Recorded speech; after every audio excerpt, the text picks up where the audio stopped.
নয়াপল্টনে চলছে বিএনপির গণসমাবেশ, কিছুক্ষণের মধ্যে বক্তব্য রাখবেন তারেক রহমান।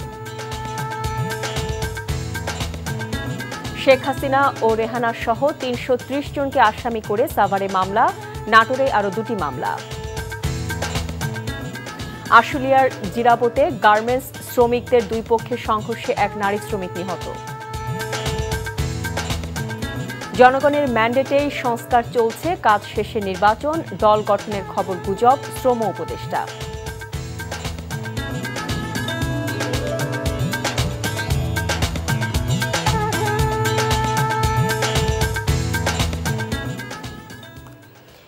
আসসালামু আলাইকুম, মোহসেনা শাওন আপনাদের সবাইকে আমন্ত্রণ জানাচ্ছি এনটিভি দেশের খবরে। ক্রাউন সিমেন্ট শিরোনাম দেখছিলেন, এবার পুরো খবর। বিশ্ব গণতন্ত্র দিবস উপলক্ষে রাজধানী নয়াপল্টনে বিএনপির কেন্দ্রীয় কার্যালয়ের সামনে চলছে গণসমাবেশ। বিএনপির ভারপ্রাপ্ত চেয়ারম্যান তারেক রহমান ভার্চুয়ালি এই সভায় যোগ দিয়েছেন। এই মুহূর্তে সেখানে বিএনপির কেন্দ্রীয় নেতারা বক্তব্য রাখছেন। তারা বলেন, শেখ হাসিনার সরকারের পতনের পর দেশে গণতন্ত্র ফিরেছে। কিছু মানুষের সকল অধিকার এখনো প্রতিষ্ঠিত হয়নি। সেই অধিকার প্রতিষ্ঠা না হওয়া পর্যন্ত বিএনপির আন্দোলন অব্যাহত থাকবে বলেও জানান তারা। এর আগে বেলা ২:৩০টায় গণসমাবেশটি শুরু হয়। লক্ষ লক্ষ জনতা সমাবেশে যোগ দিয়েছে। সমাবেশে সভাপতিত্ব করছেন বিএনপির মহাসচিব মির্জা ফখরুল ইসলাম আলমগীর। দলের ভারপ্রাপ্ত চেয়ারম্যান তারেক রহমান প্রধান অতিথি হিসেবে ভার্চুয়ালি বক্তব্য রাখবেন। সমাবেশকে ঘিরে সকাল থেকেই রাজধানীর বিভিন্ন জায়গায় থেকে ট্রাকে করে পায়ে হেঁটে মিছিল নিয়ে নেতাকর্মীরা জড়ো হন নয়াপল্টনে।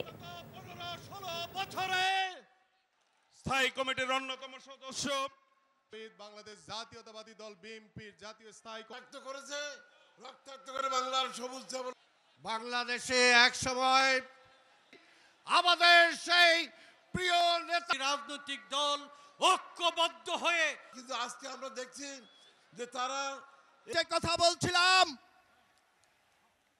নেতৃত্ব দিয়েছেন বাংলাদেশের আমাদের নেতৃত্বে। সমাবেশ স্থলের বাইরে আছেন সহকর্মী নিয়ামুল আজিজ সাদেক। আমরা এখন সরাসরি যুক্ত হচ্ছি তার সঙ্গে। সাদেক, সমাবেশে তো বিএনপির ভারপ্রাপ্ত চেয়ারম্যান তারেক রহমানের বক্তব্য দেওয়ার কথা রয়েছে, তো তিনি কখন বক্তব্য দেবেন এটা কি জানতে পেরেছেন কিনা? আর সমাবেশ স্থলের বাইরের লোকজন কেমন দেখছেন?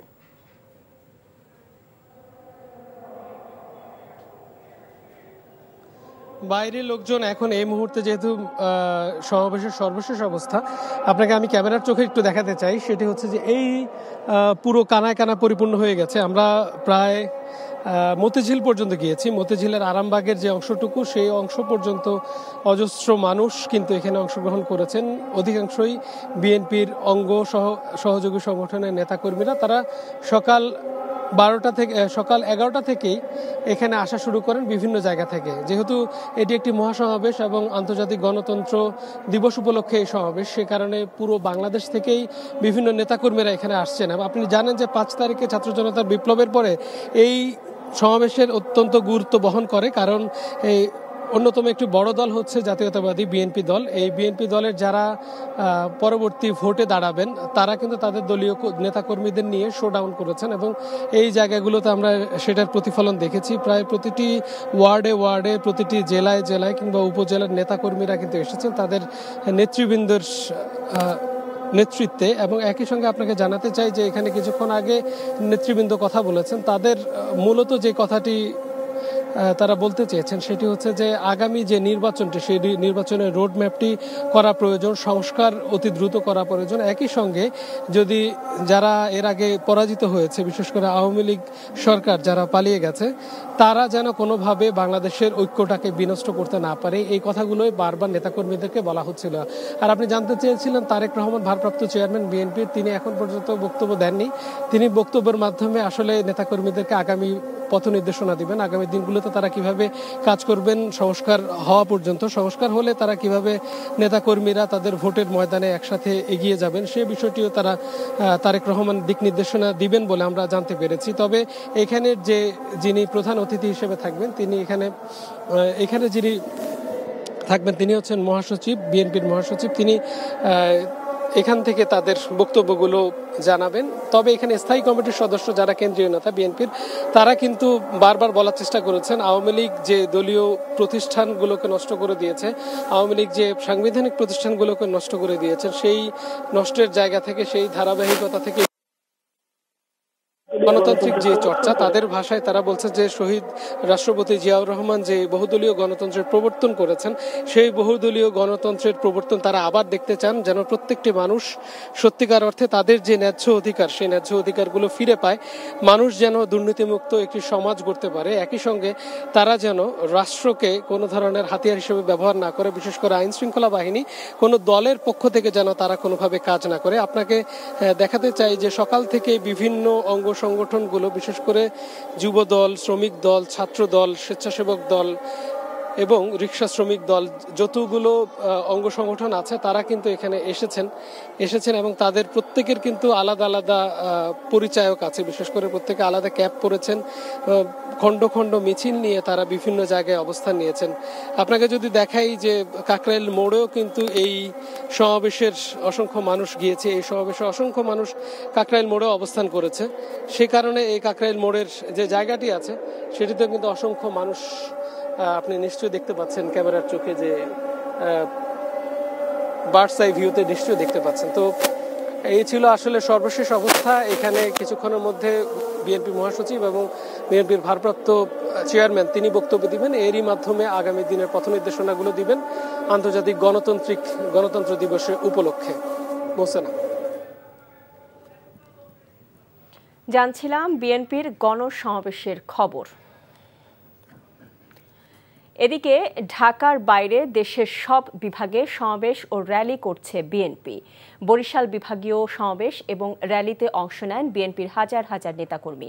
নগরীর প্ল্যানেট পার্ক এলাকায় আয়োজিত এই কর্মসূচির শুরুতে সংক্ষিপ্ত সমাবেশে প্রধান অতিথি হিসেবে বক্তব্য রাখেন দলের স্থায়ী কমিটির সদস্য বেগম সেলিমা রহমান।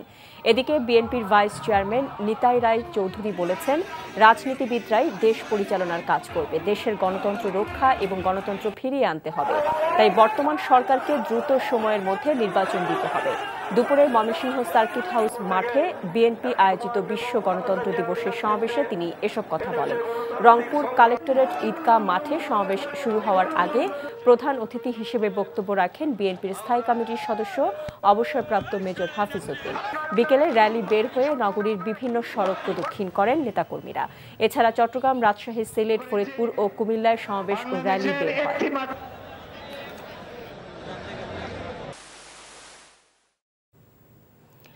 ক্ষমতাচ্যুত স্বৈরাচারী প্রধানমন্ত্রী শেখ হাসিনা এবং তার বোন শেখ রেহানা সহ ৩৩০ জনকে আসামি করে সাভার মডেল থানায় আরও একটি মামলা দায়ের করা হয়েছে। এই নিয়ে শেখ হাসিনার বিরুদ্ধে সাভার থানাতেই হত্যা মামলা হলো ১৪টি। ছাত্র আন্দোলন চলাকালে আরিফুর রহমান রাসেল নামে এক ছাত্রদল নেতা পুলিশের গুলিতে নিহতের ঘটনায় সকালে এ মামলাটি দায়ের করেন তার ভাই সাইদুর রহমান। নিহত রাসেল বরিশালের পশ্চিম কাউনিয়া মহল্লার খলিলুর রহমানের ছেলে। তিনি ছিলেন ঢাকা মহানগর ছাত্রদলের যুগ্ম আহ্বায়ক। ৫ আগস্ট বিকেলে সাভারে ছাত্র জনতার সঙ্গে পুলিশের সংঘর্ষে গুলিবিদ্ধ হয়ে প্রাণ হারান তিনি। এদিকে নাটোরে শেখ হাসিনা ও সাবেক এমপি শফিকুল ইসলাম শিমুল সহ স্থানীয় আওয়ামী লীগ নেতাকর্মীদের বিরুদ্ধে পৃথক ২টি মামলা দায়ের করা হয়েছে। দুপুরে নাটোর জেলা জামায়াতের নায়েবে আমির অধ্যক্ষ দেলোয়ার হোসেন খান বাদী হয়ে তার ছেলে আকিবকে পুড়িয়ে হত্যার অভিযোগে এই মামলা দায়ের করেন। পাসপোর্ট আইনে করা মামলায় জামিন পেয়েছেন সাবেক বিতর্কিত বিচারপতি শামসুদ্দিন চৌধুরী মানিক। অবৈধভাবে দেশের সীমান্ত অতিক্রম করার চেষ্টার অভিযোগে সিলেটের কানাইঘাট থানায় তার বিরুদ্ধে এই মামলা করা হয়। সকালে সিলেটে কড়া নিরাপত্তার মধ্য দিয়ে আদালতে আনা হয় তাকে। অতিরিক্ত চিফ জুডিশিয়াল ম্যাজিস্ট্রেট আদালতের বিচারক অঞ্জন কান্তি দাস তার জামিন মঞ্জুর করেন। তবে জামিন পেলেও মুক্তি পাচ্ছেন না তিনি। বিচারপতি মানিকের বিরুদ্ধে ঢাকায় আরও মামলা রয়েছে। সিলেটের কোর্ট ইন্সপেক্টর মোহাম্মদ জামশেদ আলী জানান, সাবেক বিচারপতি শামসুদ্দিন চৌধুরী মানিক জামিন পাওয়ায় তাকে সিলেট কারাগার থেকে ঢাকায় পাঠানো হবে।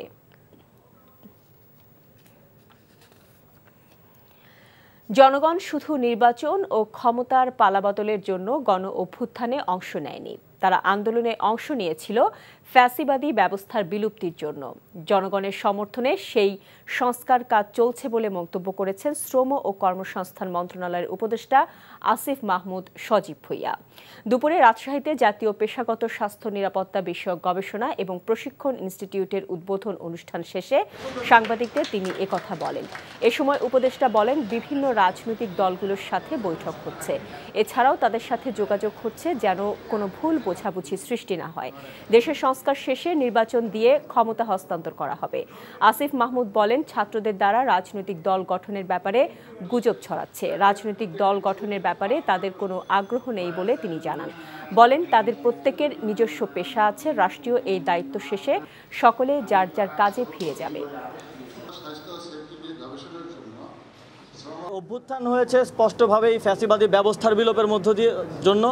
আমরা যদি যেই ব্যবস্থাটা বিদ্যমান আছে এটার সংস্কার না করে দিয়ে যেতে পারি, আমরা মনে করি যে সরকারি ক্ষমতায় আসুক, যে কোনো রাজনৈতিক সরকার, এই অটোক্রেটিক একটা সিস্টেমের মধ্যে সে নিজেও অটোক্রেটিক হয়ে উঠতে বাধ্য হবে।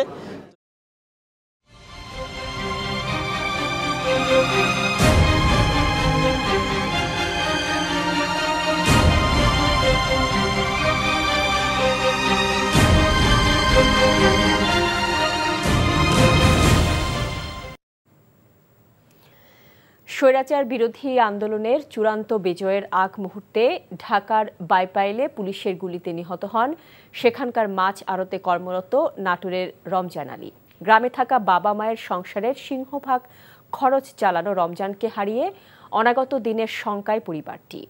পাওয়া না পাওয়ার নানা হিসাব নিকাশের মাঝে স্বজনদের বড় চাওয়া হত্যাকারীদের বিচার।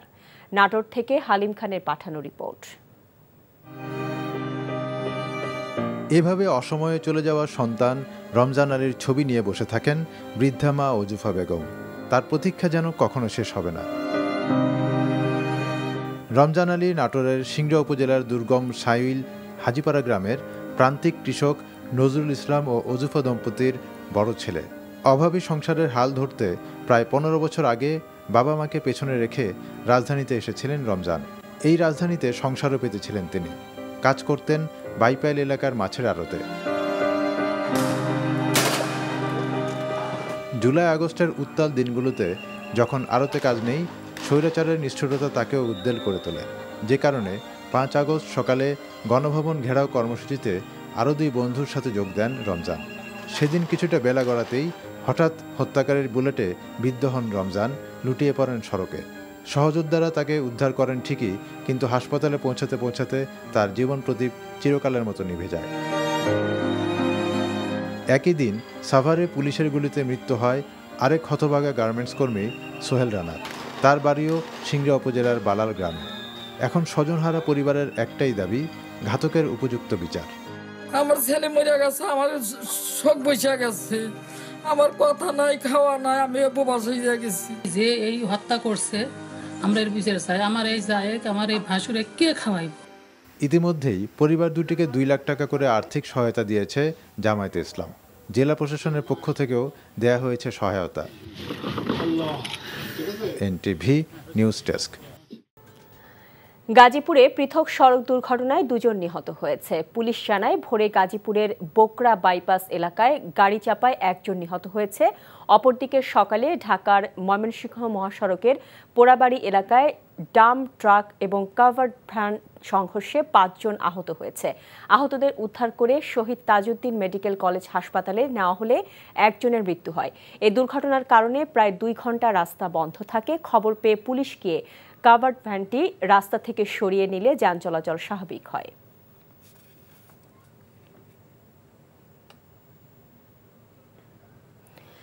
কক্সবাজারের টেকনাফে 105 কেজি স্বর্ণ, নগদ অর্থসহ 2 মিয়ানমার নাগরিককে আটক করেছে বিজিবি।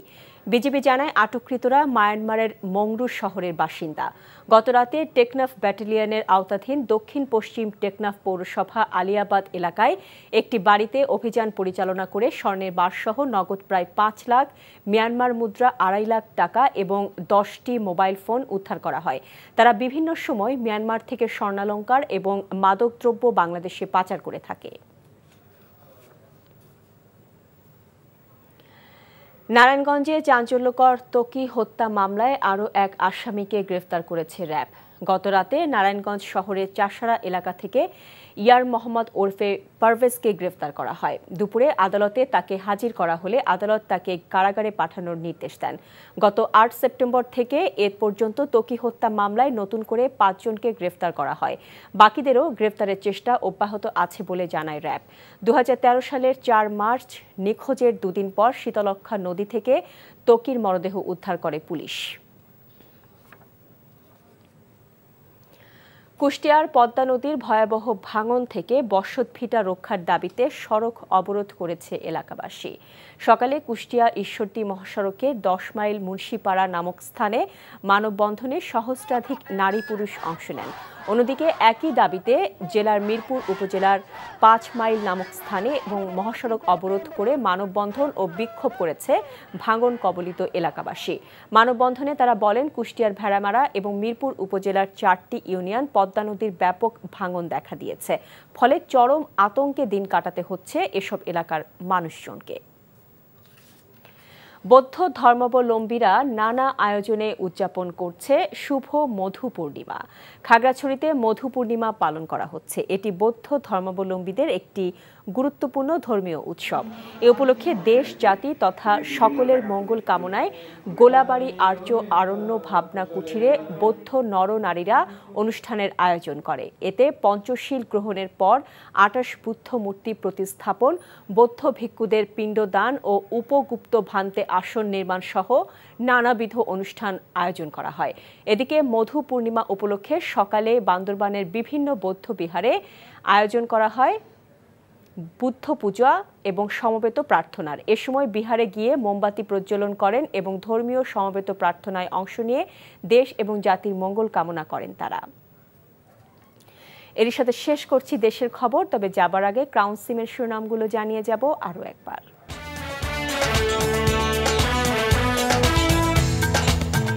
নয়াপল্টনে চলছে বিএনপির গণসমাবেশ, কিছুক্ষণের মধ্যে বক্তব্য রাখবেন তারেক রহমান। শেখ হাসিনা ও রেহানা সহ ৩৩০ জনকে আসামি করে সাভারে মামলা, নাটোরে আরও ২টি মামলা। আশুলিয়ার জিরাবতে গার্মেন্টস শ্রমিকদের দুই পক্ষের সংঘর্ষে এক নারী শ্রমিক নিহত।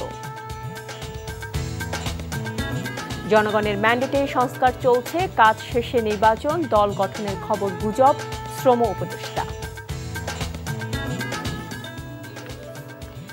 এই ছিল দেশের খবরে। এই খবরের ভিডিও সহ আপডেট জানতে ভিজিট করুন এনটিভি অনলাইন www.ntvbd.com। এছাড়াও এনটিভি জনপ্রিয় সব অনুষ্ঠান খবরের আপডেট জানতে ভিজিট করুন আমাদের ইউটিউব ও ভেরিফাইড ফেসবুক পেজ। ৬টায় ইভিনিং নিউজ দেখার আমন্ত্রণ রইল। এতক্ষণ সাথে থাকার জন্য সবাইকে ধন্যবাদ।